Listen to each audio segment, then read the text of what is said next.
नमस्कार दोस्तों, आप सभी का स्वागत है आपके अपने YouTube चैनल श्रेष्ठ टीचर में।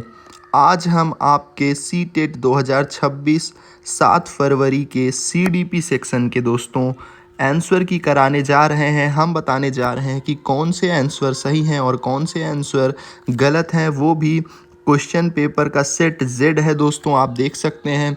तो दोस्तों अगर आप बात करेंगे क्वेश्चन की, तो क्वेश्चन दोस्तों मॉडरेट ही आए थे, बहुत मुश्किल क्वेश्चंस नहीं दिए गए थे।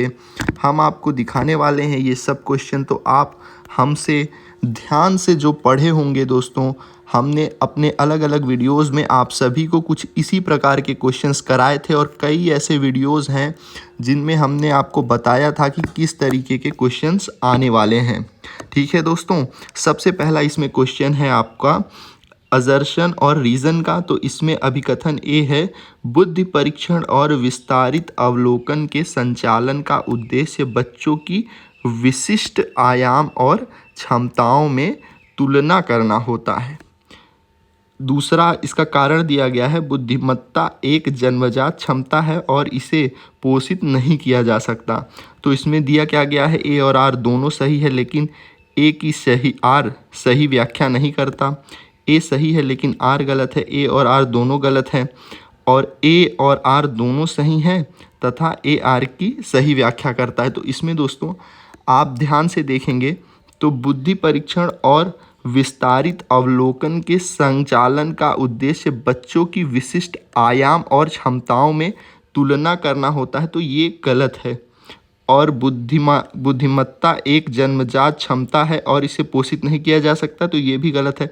जन्मजात तो है भी, लेकिन आप उसे पोषित कर सकते हैं, धीरे धीरे बढ़ा सकते हैं। तो यानी कि आपका इसमें थर्ड जो होगा वो सही हो जाएगा। ए और आर दोनों गलत हैं। ठीक है दोस्तों, ए और आर आपका इसमें दोनों गलत हो जाएगा।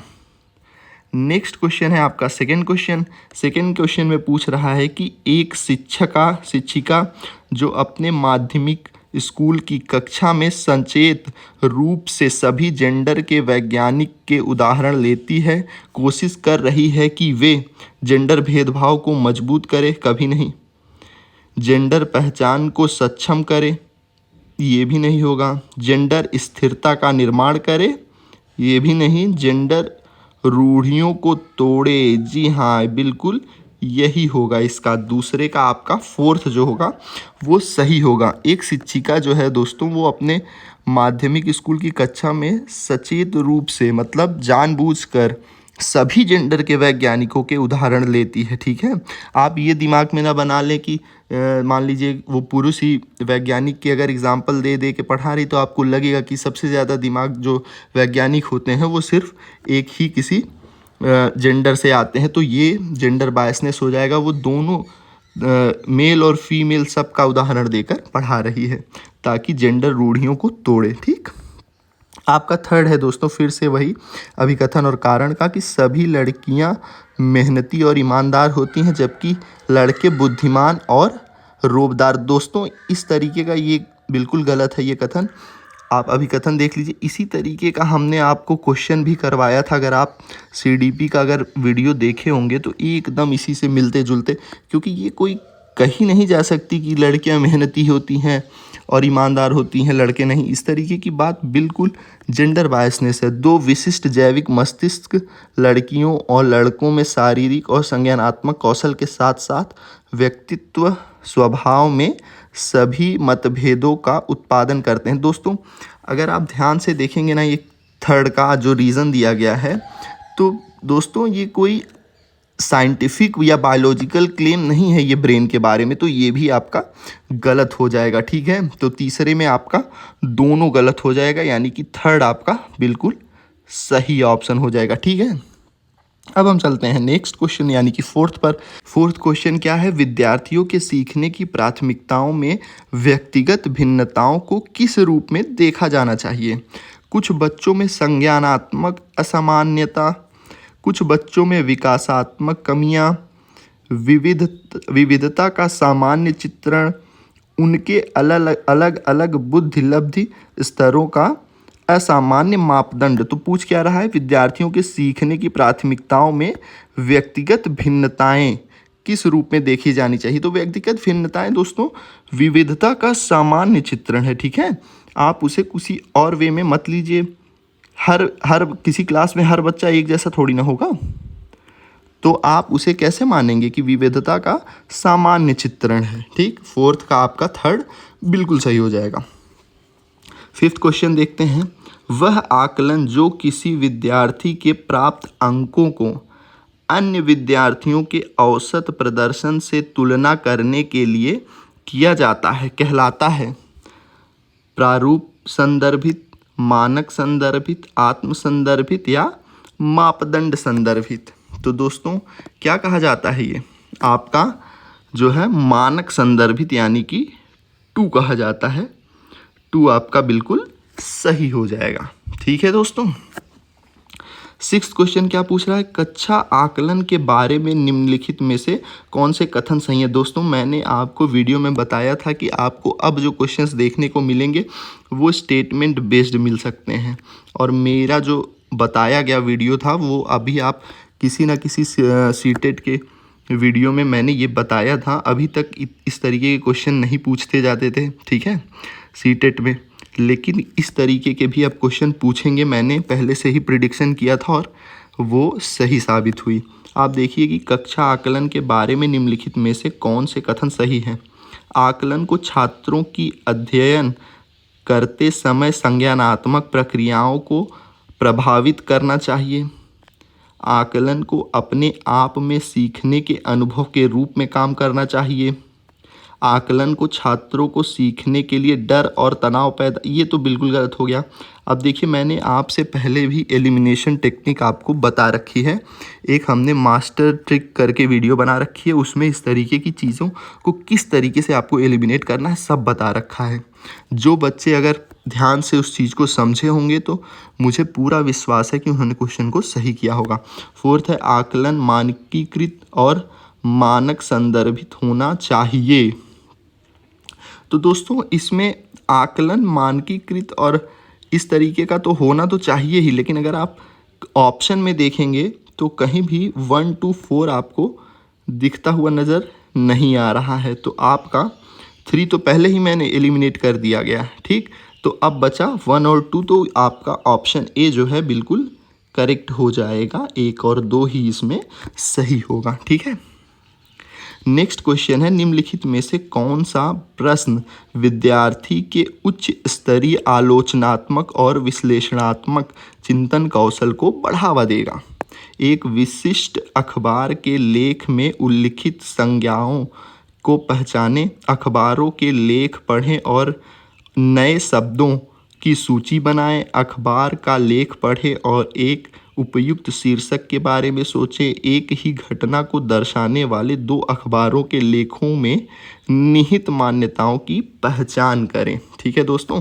तो सातवां क्या पूछ रहा है कि निम्नलिखित में से कौन सा प्रश्न विद्यार्थियों के उच्च स्तरीय आलोचनात्मक और विश्लेषणात्मक चिंतन कौशल को बढ़ावा देगा? तो दोस्तों एक ही घटना के दर्शाने वाले 2 अखबार लेखों में निहित मान्यताओं की पहचान करें, ये आपका बिल्कुल सही हो जाएगा। 7th का 4, ठीक। अब हम चलते हैं अपने 8th क्वेश्चन पर। 8th क्वेश्चन फिर से आपका अभिकथन और कारण का आ गया। खराब लेखन क्षमता वाले छात्रों को अक्सर उनके शिक्षकों द्वारा बौद्धिक रूप से अक्षम के रूप में चित्रित किया जाता है। ये आपको सही लग रहा है दोस्तों? अब इसका अगला देखिए, शिक्षकों में अंतर्निहित पूर्वाग्रह होते हैं और छात्रों के सीखने के व्यवहार के बारे में धारणा रखते हैं जो छात्रों के विकास को प्रभावित करते हैं। अब बताइए 8th में ए और आर दोनों सही है, लेकिन आर ए की सही व्याख्या नहीं करता। ए सही है लेकिन आर गलत है। ए और आर दोनों गलत हैं। ए और आर दोनों सही हैं तथा ए की आर सही व्याख्या करता है। बताइए 8th का कौन सा सही हो जाएगा? एक्चुअली दोस्तों इसमें आपका 4th करेक्ट हो जाएगा, ठीक। 4th क्यों करेक्ट हो जाएगा अभी मैं आपको बता रहा हूँ। आप ध्यान से देखिए कि खराब लेखन क्षमता वाले छात्रों को अक्सर उनके शिक्षकों द्वारा बौद्धिक रूप से अक्षम के रूप में चित्रित किया जाता है। ये आप देखे होंगे, ठीक है। अब शिक्षकों में अंतर्निहित पूर्वाग्रह होते हैं और छात्रों को सीखने के व्यवहार के बारे में धारणा रखते हैं जो छात्रों के विकास को प्रभावित करते हैं। ठीक है दोस्तों, इसका कारण यही होता है। तो आपका ये फोर्थ इसमें करेक्ट हो जाएगा। 9th पर चलते हैं। निम्नलिखित में से कौन सा कक्षा में विविधता को बढ़ावा देने के लिए एक तरीका नहीं है? यहाँ पे नहीं पूछ रहा है, ये आप ध्यान रखिएगा। विद्यार्थियों को उनकी अनूठी पहचान और संस्कृति को व्यक्त करने के लिए प्रोत्साहित करना, विद्यार्थियों की पृष्ठभूमि और संस्कृतियों के आधार पर पूर्वाग्रह के अनुकूल व्यवहार करना, अलग अलग पृष्ठभूमियों और संस्कृतियों के व्यक्तियों के साथ बातचीत करने के लिए विद्यार्थियों को अवसर प्रदान करना, पाठ्यक्रम में विभिन्न दृष्टिकोणों और अनुभवों को शामिल करना। तो बताइए, निश्चित रूप से आपका 9th का 2 बिल्कुल सही हो जाएगा। यही आपका एक है, विद्यार्थियों की पृष्ठभूमि और संस्कृतियों के आधार पर पूर्वाग्रह के अनुकूल व्यवहार करना। तो ये पूर्वाग्रह के अनुकूल आपको व्यवहार नहीं करना है और नहीं ही आपको पूछ रहा था। ठीक, अब हम चलते हैं आपका 10th क्वेश्चन पर। निम्नलिखित में से अधिगम अक्षमता और इसके कारण होने वाली चुनौतियों का सही मेल कौन सा है? ये भी मैंने आपको करा रखा है अलग वीडियो में। आप डिसेबिलिटीज़ का वीडियो देखेंगे तो ये भी मैंने करा रखा है। लेखन वैकल्य, सूक्ष्म पेशीय कौशल और वर्तनीय को प्रभावित करना, डिस्ग्राफिया। और उसके बाद कौन सा पूछ रहा है दोस्तों आपका? उसके बाद पूछ रहा है पठन वैकल्य। पठन वैकल्य में कौन सा बोल रहा है? डिसलेक्सिया। इसमें पूछा है कि निम्नलिखित में से कौन सा चुनौतियों का सही मेल कौन सा है? सही मेल पूछ रहा है। ठीक है, और आपका डिसकैलकुलिया पूछ रहा है, तो पढ़ने की क्षमता और भाषा प्रसंस्करण कौशल। तो डिसकैलकुलिया तो बिल्कुल गलत है। डिसकैलकुलिया जिसको गणती है उसमें समझ में आता है, ये तो बिल्कुल नहीं सही है। गति समन्वय वैकल्य यानी कि डिस्प्रैक्सिया, ठीक से देख सुन व, ये भी बिल्कुल गलत है आपका।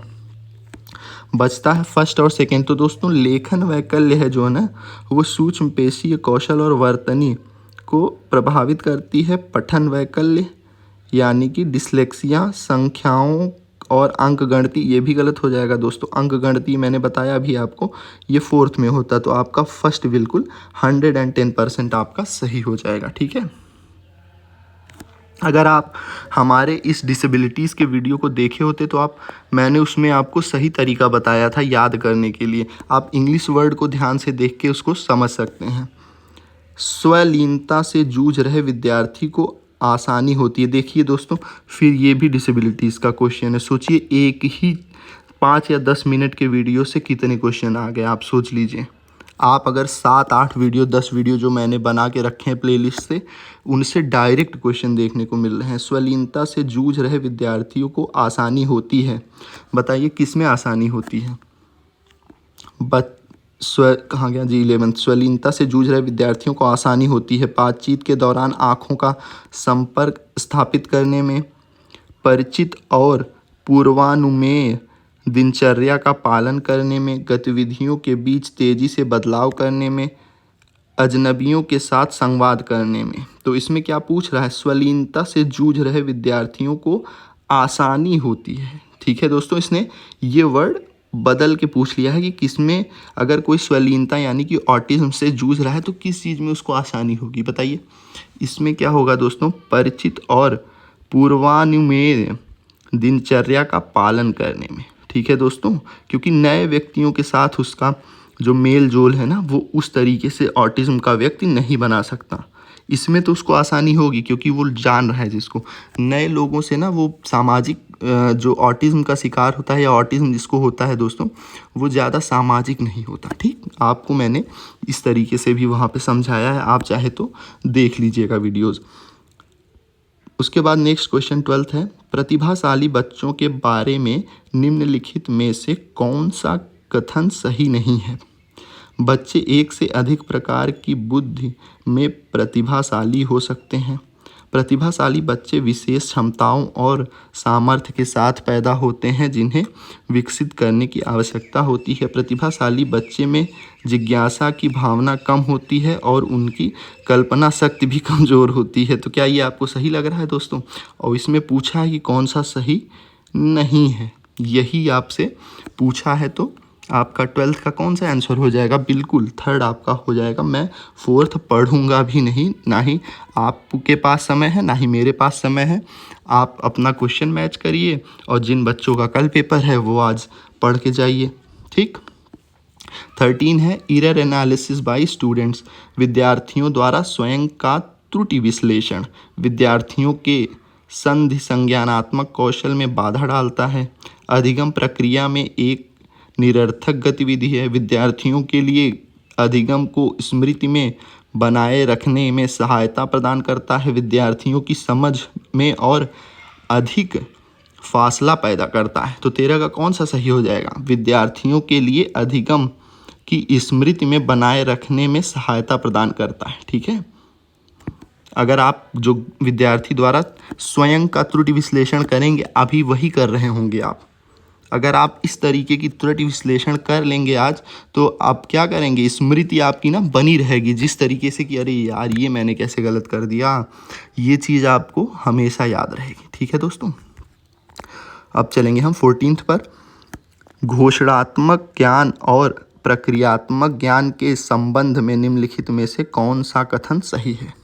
घोषणात्मक ज्ञान को विश्लेषणात्मक ज्ञान के रूप में भी जाना जाता है। प्रक्रियात्मक ज्ञान आमतौर पर कार्यविधि उन्मुख होता है। प्रक्रियात्मक ज्ञान किसी चीज़ के बारे में तथ्यात्मक ज्ञान बताता है। घोषणात्मक ज्ञान इस बात पर जोर देता है कि कोई चीज़ कैसे करनी है। तो बताइए 14 का कौन सा सही होगा? 14 का दोस्तों होगा क्रियात्मक ज्ञान आमतौर पर कार्यविधि उन्मुख होता है, यानी कि सेकंड आपका 14 का 2 बिल्कुल 100% सही हो जाएगा। ठीक है दोस्तों। नेक्स्ट क्वेश्चन है 15। जिन विषय वस्तुओं को मौजूदा संज्ञानात्मक संरचनाओं के विस्तार या संशोधन की आवश्यकता होती है उन्हें सीखने में डैश समय लगता है और वे डैश अवधि के लिए स्मृति में बने रहते हैं। लंबा कम कम कम कम लंबी या लंबा लंबी बताइए। 15 का दोस्तों हो जाएगा विषय, जिन विषय वस्तुओं को मौजूदा संज्ञानात्मक संरचनाओं के विस्तार या संशोधन की आवश्यकता होती है उन्हें सीखने में लंबा समय लगता है और वे लंबी अवधि के लिए स्मृति में बने रहते हैं, यानी कि आपका 4th बिल्कुल करेक्ट हो जाएगा। ठीक है दोस्तों। नेक्स्ट है आपका फिर से अभिकथन का और कारण का क्वेश्चन। शिक्षकों को बच्चों को ऐसे प्रश्नों पर ध्यान केंद्रित करने के लिए प्रोत्साहित करना चाहिए जैसे कि मेरा सीखने का लक्ष्य क्या है और वहां पहुंचने के लिए मुझे क्या करने की ज़रूरत है। कारण क्या दिया गया है? जब छात्र समझते हैं कि उनके काम के प्रदर्शन को आत्म मूल्यांकन कैसे किया जाए तो वे इस समझ का उपयोग खुद को सीखने और अपनी प्रगति में मदद करने के लिए कर सकते हैं। ठीक है दोस्तों। तो इसमें आपको क्या सही लग रहा है? इसमें दोस्तों ए और आर दोनों सही हैं तथा ए आर की सही व्याख्या कर रहा है। ठीक है दोस्तों। आपका 4th बिल्कुल करेक्ट हो जाएगा। 17 दोस्तों देखिए, अधिगम के निर्देशित खोज आधारित उपागम में किसी पूर्व योजना या पूर्व ज्ञान की आवश्यकता नहीं होती। शिक्षार्थियों को स्वयं के लिए ज्ञान की रचना करने के अवसर प्रदान किए जाते हैं। शिक्षक एक तानाशाह के रूप में कार्य करता है और शिक्षार्थी, ये तो बिल्कुल नहीं सही होगा। ठीक है। शिक्षक द्वारा किसी भी प्रकार के हस्तक्षेप में बिना शिक्षार्थियों को उनके हाल पर, बिल्कुल गलत। इसमें आप दोस्तों एलिमिनेशन टेक्निक से ना तुरंत आप आंसर निकाल सकते हैं। ठीक है। शिक्षार्थी को स्वयं के लिए ज्ञान की रचना करने के अवसर प्रदान किए जाते हैं। ठीक है दोस्तों। अधिगम में निर्देशन खोज आधारित उपागम की बात कर रहा है, गाइडेड डिस्कवरी के बारे में। ठीक है। 18 आ गया, निम्नलिखित में से कौन सी रणनीति बच्चों में वैचारिक समझ विकसित करते समय प्रभावी नहीं है। अच्छा, नहीं दे दिया है। अब इसमें आपको ध्यान देना होगा कि वैचारिक समझ विकसित करनी है बच्चे में, लेकिन वैचारिक समझ विकसित करते समय प्रभावी नहीं है। अब पहला दिया गया है अवधारणा क्या नहीं है, यह दिखाने के लिए गैर उदाहरण प्रस्तुत करना। बिल्कुल गैर उदाहरण और उदाहरण, ये तो मैंने आपको ये भी क्वेश्चन इस तरीके का करा रखा है दोस्तों। गैर उदाहरण और उदाहरण दोनों आपका जरूरी होता है। विद्यार्थियों से अपने स्वयं के उदाहरण प्रस्तुत करने के लिए कहना।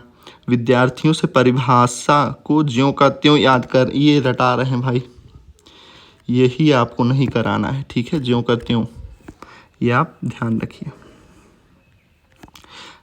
अब आपका 19 है, एक सक्रिय माध्यमिक विद्यालय कक्षा किसके सैद्धांतिक सिद्धांतों पर स्थापित की जानी चाहिए? मनोगत्यात्मकता, सामाजिक रचनावाद, मनोविश्लेषण या व्यवहारवाद? तो बताइए। तो 19 का दोस्तों जो होगा सोशल कॉन्स्ट्रक्टिविज्म, यानी कि सामाजिक रचनावाद पर, ठीक है दोस्तों। सेकंड आपका बिल्कुल सही हो जाएगा। ये था आपका 19। अब हमें 20 क्वेश्चन पर चलते हैं। फिर अभिकथन और कारण के क्वेश्चन आपको देखने को मिल रहे हैं। समानुभूति यह समझने की योग्यता पर निर्भर करती है कि दूसरों की भावनाएं और उनकी भावनाओं के अनुमान के लिए भावनाएं और संज्ञान एक दूसरे से संबंधित नहीं है। ये कैसे हो सकता है? भावनाएं और संज्ञान एक दूसरे से संबंधित नहीं है। पहला क्या दे रहा है? समानुभूति यह समझने के योग्यता पर निर्भर करती है कि दूसरों की भावनाएं हैं और उनकी भावनाओं के अनुमान के लिए। ये थोड़ा देखिए हिंदी में आपको सही से नहीं समझ में आ रहा होगा, इंग्लिश पढ़ लीजिए। Empathy depends on the ability to understand that other have feelings and to gauge their feelings। तो दोस्तों 20 का जो है ना, एक तो सही है, बट आर क्या आपको सही लग रहा है? नहीं, ये ही नहीं सही लग रहा है, ठीक है। ए सही हो जाएगा, लेकिन आर आपका भावनाएं और संज्ञान एक दूसरे से संबंधित नहीं है, ये गलत है, ठीक है। तो इसमें कौन सा सही हो जाएगा आपका 20 का? ए सही है लेकिन आर गलत है बिल्कुल, यानी कि 2 आपका 100% सही हो जाएगा, ठीक है दोस्तों। 21 है, एक माध्यमिक स्कूल शिक्षक छात्रों को रणनीतिक स्वप्रेरित शिक्षार्थी बनने में किस प्रकार सक्षम बना सकता है? पहला है पूरे किए गए प्रत्येक कार्य के लिए विभिन्न प्रकार के पुनर्बलन प्रदान करके। सेकंड है पाठ्य पुस्तक में दिए गए प्रश्नों के उत्तर अच्छी तरह लिखवाकर। तीसरा है सत्र के अंत में वस्तुनिष्ठ प्रकार की परीक्षण पर जोर देकर। फोर्थ है छात्रों को उनके अधिसंज्ञानात्मक ज्ञान और कौशल विकसित करने के लिए प्रोत्साहित करके। तो बताइए किसका कौन सा सही हो जाएगा? आपका फोर्थ बिल्कुल सही हो जाएगा, छात्रों और उनके अधिसंज्ञानात्मक ज्ञान और कौशल विकसित करने के लिए प्रोत्साहित करके, ठीक है दोस्तों। 22 है आपका, निम्नलिखित में से कौन सा आंतरिक अभिप्रेरणा का उदाहरण है? ठीक है, ये भी मैं पढ़ा चुका हूँ, ठीक है। आपको इंट्रिंसिक मोटिवेशन, आंतरिक अभिप्रेरणा का लिए भी मैं एक अलग से वीडियो बनाया हूँ, उसमें 2-3 चीज़ें थी और मुझे याद है, आप अगर देख लीजिएगा सीटेट के वीडियो में पक्का आपको देखने को मिलेगा। व्यक्तिगत रुचि या कार्य के आनंद से अभिप्रेरित अभिप्रेरणा, दूसरों के साथ प्रतिस्पर्धा से अभिप्रेरित अभिप्रेरणा, दूसरों की प्रशंसा प्राप्त करने से अभिप्रेरित अभिप्रेरणा, बाहरी पुस्तकों से अभिप्रेरित अभिप्रेरणा। तो दोस्तों जैसा कि आंतरिक अभिप्रेरणा का उदाहरण बोल रहा है, तो आंतरिक अभिप्रेरणा का उदाहरण आपका फर्स्ट, यानी कि व्यक्तिगत रुचि के कार्य के आनंद से अभिप्रेरित अभिप्रेरणा, फर्स्ट बिल्कुल सही हो जाएगा। अब हम चलते हैं 23 पर। निम्नलिखित प्रश्न में किस बहस पर प्रकाश डाला गया है? क्या किसी व्यक्ति का जैविक रूप से निर्धारित जेंडर अपने साथ वे सभी विशेषताएं लाता है जो किसी के सामाजिक रूप से निर्मित जेंडर को परिभाषित करती है? पहला है विकास का निरंतर विच्छिन्न दृष्टिकोण, दूसरा है विकास का स्थिर अस्थिर दृष्टिकोण, तीसरा है योग्यता का अटल वृद्धिशील दृष्टिकोण। चौथा है प्रकृति परिवेश का विकास का प्रभाव। तो कौन सा सही हो जाएगा 23 का? दोस्तों 23 का आपका फोर्थ, प्रकृति परिवेश का विकास का प्रभाव 110% सही हो जाएगा। ठीक है। नेक्स्ट है आपका दोस्तों, डैश के दौरान एक प्रमुख विकासात्मक कार्य व्यक्तिगत, यौन और व्यावसायिक पहचान की खोज है। प्रारंभिक बाल्यावस्था, किशोरावस्था, मध्य वयस्कता या मध्य बाल्यावस्था। बताइए दोस्तों, इसमें से कौन सा सही होगा? इसमें से आपका किशोरावस्था यानी कि एडोलेंस, ठीक है, के दौरान एक प्रमुख विकासात्मक कार्य व्यक्तिगत, यौन और व्यावसायिक पहचान की खोज करता है, किशोर। ठीक। अब हम आपके 25 क्वेश्चन को देखते हैं। बच्चे समाज के मूल्यों और मानदंडों को प्रत्यक्ष और अप्रत्यक्ष तरीकों से सीखते हैं। कारण दिया गया है समाजीकरण समाज के रीति रिवाजों और अनुष्ठानों को पारित करने की एक सरल प्रक्रिया है। तो दोस्तों ये तो आपका सही लग रहा है कि बच्चे समाज के मूल्य और मानदंडों को प्रत्यक्ष और अप्रत्यक्ष दोनों तरीके से सीखते हैं। ठीक है। लेकिन क्या सामाजिकरण समाज के रीति रिवाजों के अनुष्ठानों को पारित करने की एक सरल प्रक्रिया है? तो ये आपका सही नहीं लग रहा है। तो यानी कि आपका थर्ड जो है नहीं, थर्ड तो दोनों गलत है। सेकंड ए सही है लेकिन आर गलत है, सेकंड सही होगा। ठीक है। फर्स्ट सही है ना, तो ए सही है और आर गलत है, यानी कि सेकंड आपका सही होगा। जीन पियाजे आ गए तो इन पर भी हमने एक अलग से डेडिकेटेड वीडियो बना रखा है। जीन पियाजे के संज्ञानात्मक विकास के सिद्धांत के अनुसार निम्नलिखित में से कौन सी क्षमता औपचारिक संक्रियात्मक सोच को मूर्त संक्रियात्मक सोच से भिन्न करती है? संरक्षण, वस्तु स्थायित्व, प्रतीकात्मक खेल, अमूर्त तर्क। बताइए दोस्तों। तो अमूर्त तर्क यानी कि एब्स्ट्रैक्ट लॉजिक। ठीक है। फोर्थ इसमें आपका बिल्कुल सही हो जाएगा। फिर आप जीन पियाजे पूछ लिया। जीन पियाजे की एक महत्वपूर्ण आलोचना यह है कि वह विकास पर डैश के प्रभाव पर पर्याप्त रूप से विचार करने में विफल थे। मैंने ये दोनों तरीका बताया था दोस्तों कि जीन पियाजे का आलोचना भी किस के लिए किया गया था। तो आप सबको पता है कि जीन पियाजे का सांस्कृतिक यानी कि कल्चर रूप से वे क्या थे, विकास पर सांस्कृतिक के प्रभाव पर पर्याप्त से रूप से विचार करने में विफल थे। इसी वजह से इनका क्या हुआ था, इसी वजह से उनका आलोचना भी हुई थी। अब हम चलते हैं 28 पर। निम्नलिखित में से कौन सा सही सुमेलित युग्म है? ठीक है, सही पूछ रहा है। अच्छा लड़का, अच्छी लड़की, उन्मुखीकरण, अधिक से अधिक संख्याओं के लिए सबसे अच्छा, कानून और व्यवस्था, उन्मुखीकरण, मानव के लिए सामाजिक न्याय के सिद्धांत को कायम रखना, सामाजिक अनुबंध, उन्मुखीकरण, दूसरों की धारणा पर ध्यान, दंड और आज्ञाकारी, उन्मुखीकरण, बुरे परिणामों से बचाव। तो दोस्तों 28 का कौन सा सही हो जाएगा?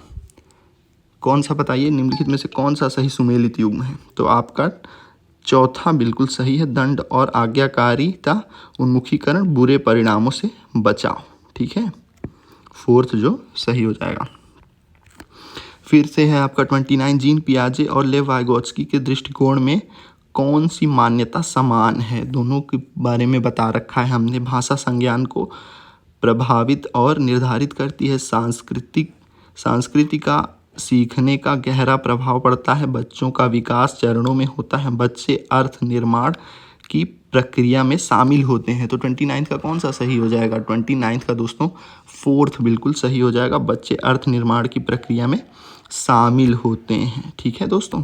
लास्ट क्वेश्चन है लेव वाइगोत्स्की जी के बारे में। लेव वाइगोत्स्की ने प्रस्तावित किया था कि बच्चों की सोच वयस्कों से मात्रात्मक रूप से भिन्न होती है, बच्चों की सोच वयस्कों से गुणात्मक रूप से भिन्न होती है, बच्चों में बहुत क्षमता होती है जिसमें वे कार्य भी शामिल होते हैं जिन्हें वे दूसरों से सहयोग कर सकते हैं, बच्चे अनियंत्रित पैदा होते हैं और समाज को उन्हें सामाजिक व्यवहार सिखाने की ज़रूरत है। तो बताइए कौन सा सही होगा आपका? बच्चों में बहुत क्षमता होती है जिसमें वे कार्य भी शामिल होते हैं जिन्हें वे दूसरों के सहयोग से कर सकते हैं। ठीक है, इसमें आपका थर्ड हो जाएगा बिल्कुल सही, क्योंकि पाड़ की भी बात इन्होंने ही कही थी ना, हमने आपको पढ़ा रखा है पाड़ क्या है। तो दोस्तों ये रहे आपके 30 CDP के आंसर की। दोस्तों अगर आप चाहते हैं कि मैं और आंसर की लाऊं तो प्लीज़ कमेंट बॉक्स में ज़रूर बताएं। वीडियो आपको कैसा लगा? अगर आपका कल पेपर है तो प्लीज़ इसको एक बार नहीं 3 बार 4 बार 5 बार ज़रूर देख लें दोस्तों। इसी तरीके के क्वेश्चन आपको कल भी देखने को मिलेंगे, चाहे पेपर फर्स्ट हो चाहे पेपर सेकेंड हो। मैं बहुत जल्द पेपर 1 के लिए भी आपके लिए वीडियो लाने वाला हूँ। वीडियो देखने के लिए आप सभी का धन्यवाद। अगर आपने अभी तक चैनल को सब्सक्राइब नहीं किया है तो प्लीज़ चैनल को सब्सक्राइब कर लीजिए, क्योंकि आपसे ही जुड़कर कोई प्लेटफॉर्म बनता है। वीडियो देखने के लिए आप सभी का धन्यवाद।